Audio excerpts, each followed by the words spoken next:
Olá, pessoal! Estamos aqui hoje mais uma vez para refletirmos juntos a nossa liturgia do dia, tá certo? E nesse domingo, bendito seja Deus por este domingo festivo, dia memorável da Páscoa de Jesus. Hoje, em comunhão com a Igreja no Brasil, que vive o mês vocacional, celebramos o Dia dos Pais e a abertura da Semana Nacional da Família. Trazemos diante de Deus a vida de nossos pais e também nossas famílias em suas diversas realidades e desafios. Então, celebremos a liturgia com fé e alegria este dia santo do Senhor. Então, a primeira leitura está em 1 Reis, capítulo 19, versículo 9, depois o versículo 11 a 13. 1 Reis, capítulo 19, versículo 9, depois o versículo 11 a 13. Naqueles dias, ao chegar a Horebe, o monte de Deus, o profeta Elias entrou numa gruta onde passou a noite. E eis que a palavra do Senhor lhe foi dirigida nestes termos: Sai e permanece sobre o monte diante do Senhor, porque o Senhor vai passar. Antes do Senhor, porém, veio um vento impetuoso e forte, que desfazia as montanhas e quebrava os rochedos. Mas o Senhor não estava no vento. Depois do vento, houve um terremoto. Mas o Senhor não estava no terremoto. Passado o terremoto, veio um fogo. Mas o Senhor não estava no fogo. E depois do fogo, ouviu-se um murmúrio de uma leve brisa. Ouvindo isso, Elias cobriu o rosto com um manto, saiu e pôs-se à entrada da gruta. Então, na primeira leitura, Elias, cansado e sozinho, descobre que Deus não se manifesta no vento, no terremoto ou no fogo, mas na brisa suave que toca o coração, trazendo paz e esperança. E agora, falando da segunda leitura, hoje ela está em Romanos, capítulo 9, versículo 1 a 5. Romanos, capítulo 9, versículo 1 a 5. Irmãos, não estou mentindo, mas em Cristo digo a verdade, apoiado no testemunho do Espírito Santo e da minha consciência.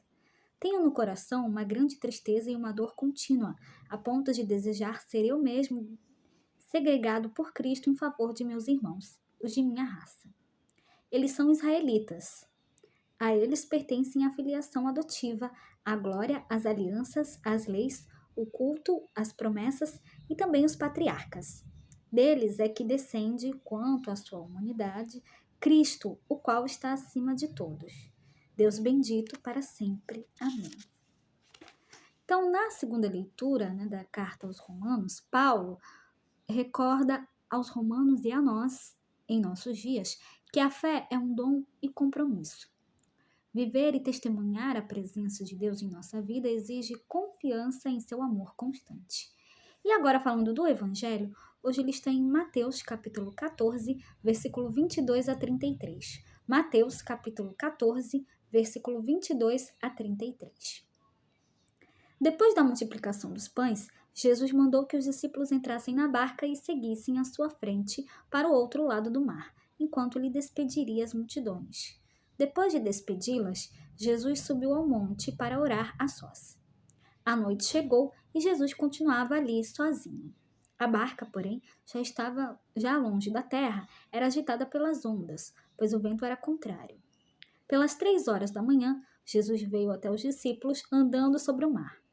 Quando os discípulos o avistaram andando sobre o mar, ficaram apavorados e disseram: "É um fantasma!" e gritaram de medo. Jesus, porém, logo lhes disse: "Coragem, sou eu, não tenhais medo." Então Pedro lhe disse: "Senhor, se és tu, manda-me ir ao teu encontro caminhando sobre a água." E Jesus respondeu: "Vem." Pedro desceu da barca e começou a andar sobre a água em direção a Jesus.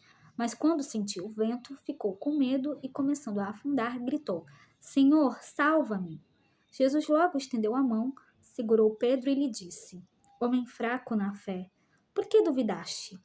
Assim que subiram no barco, o vento se acalmou. Os que estavam no barco prostraram-se diante dele, dizendo: "Verdadeiramente, tu és o Filho de Deus." Então, no evangelho de hoje, Jesus caminha sobre o mar e Pedro ousa segui-lo. A tempestade desperta medo, mas a barca, símbolo da igreja e da família cristã, nos mantém seguros. Os perigos do mar e o vento representam os desafios que testam nossa fé.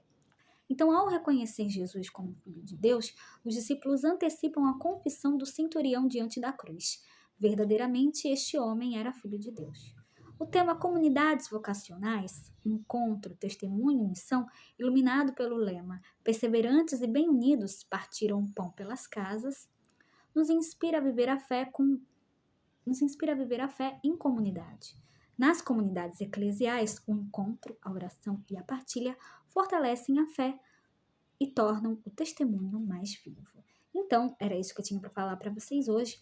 Muito obrigada a todos por curtirem, por comentarem. Aqueles que só assistem mesmo também agradeço. Espero que vocês tenham gostado dessa reflexão de hoje. Espero encontrá-los todos aqui amanhã, segunda-feira, se Deus quiser, para continuarmos refletindo cada vez mais as leituras da Sagrada Escritura. Então, muito obrigada a todos e até a próxima, se Deus quiser.